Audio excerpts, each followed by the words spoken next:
moi j'avais une question dans le sens où on reste sur la partie vraiment amateur, on est d'accord? Oui, pas que, pas que, pas que. Pas que, mais beaucoup. Oui, exactement. Oui, oui, oui, tout à fait. Ok. Mais il n'y a pas un moment donné, tu te dis pas, tiens, j'aimerais mettre le focus aussi sur la partie pro, un peu ce qui se passe.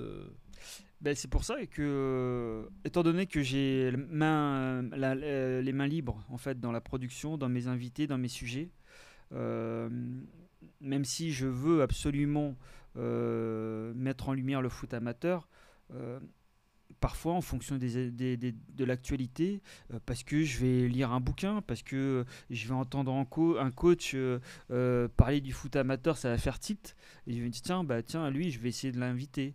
Et j'ai eu l'occasion, ces quelques dernières années, d'inviter quand même je m'en cache pas, de belles personnalités à la radio, des Giroud, des Luis Fernandez, des Roland Courbis, des Emmanuel Petit, des Jean Vendroux, des Jean-Marc Furlan, Parce que là, on est quand Laurent même dans le monde Fournier. pro, là. Oui, Enfin, Ils sont mais, venus parler mais avec ils ont une toi? bienveillance sur le foot amateur. non, Oui. c'est des gens qui sont bienveillants. C'est-à-dire qu'ils viennent volontiers y répondre parce que Oui, je pense qu'ils ont bien vu la tâche qu'ils ont eue sur le foot amateur. exactement. Et aussi, ça fait partie aussi de leur ADN. Ils en Oui, parlent aisément, hein, oui, Louise, par exemple.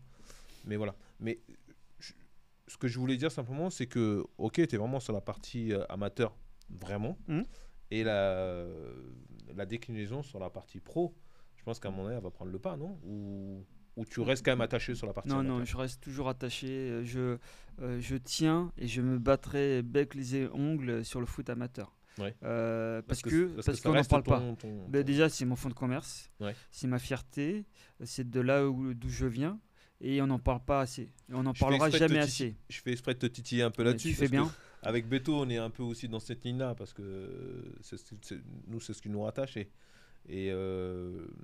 notre émission, elle est issue là-dessus, sur qu'on on reçoit pas mal de personnes qui ont joué au niveau national, Hum, régional et voilà. Donc pour nous, c'est aussi quelque chose et de il faut très continuer, important, tout à fait. qu'on sache d'où on vient. C'est-à-dire que ça a commencé Exactement. dans Le foot les petits d'emballe, le districts. foot de quartier, Oui, les et après, cities. c'est Exactement. des parcours atypiques Exactement. ça attire l'attention et que ça transmet quelque chose parce qu'il y a plein de personnes qui vivent ces Exactement. situations. Mais Beaucoup plus que le joueur, le tout à fait. Neymar, non? Mais oui, oui, tout à fait. Et Mais là, c'est... dans les coachs que j'ai énoncés, des Laurent Fournier qui sont dans le foot amateur, maintenant qui est du côté de Chartres, Mm. j'en avais d'autres, un Geoffrey Dernis Mhm. qui est retourné dans le foot amateur. Donc, c'est un retour aux sources. Et donc, j'aime bien aussi connaître leurs raisons de leur retour dans le foot amateur. Qu'est-ce qu'ils ont apporté, l'exigence qu'ils ont demandé à leurs joueurs. Et ça, et je trouve que déjà c'est très intéressant à écouter. Il y a toujours des choses à apprendre. Et puis ça donne de la visibilité sur le foot amateur. Faut pas se le cacher. Si voilà un Laurent Fournier, bah, peut-être du côté de Chartres, on va aller plus facilement aller le voir parce qu'il y a Laurent Fournier à la tête de l'équipe. Complètement. Un Geoffrey Dernis, pareil. Voilà. Et pourquoi, par exemple, pour Jean-Marc Furlan, j'avais aimé discuter avec lui parce que je sais qu'il vient déjà du foot amateur, il a un regard bienveillant et je suis quasiment tous les 2 jours en contact avec lui. Mhm. Euh, c'est un plaisir de parler du foot amateur et lui, je sens qu'il adore le foot amateur, quoi.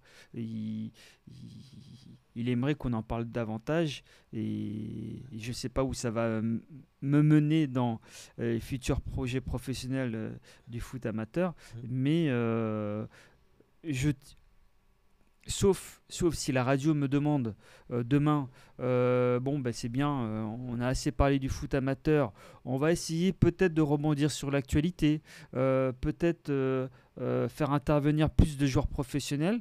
Bon déjà ça sera pas facile parce qu'ils sont bloqués partout. Mhm. Euh, Mais peut-être que réfléchirai à deux fois. Parce que moi, je suis pas là pour faire du buzz. Je suis pas là pour faire rebondir absolument sur l'actualité croustillante. Moi, je veux raconter des histoires. Voilà, raconter la vôtre. Vous serez les bienvenus déjà d'ailleurs à la radio. Voilà, moi, c'est raconter des histoires. C'est raconter l'histoire du quartier d'à côté, de l'éducateur qui se dépouille tous les week-ends avec sa voiture. C'est les problèmes de dossard dans les clubs de foot, les problèmes de moyens, les problèmes de licence, le coût de la licence. Enfin bon, c'est plein de choses.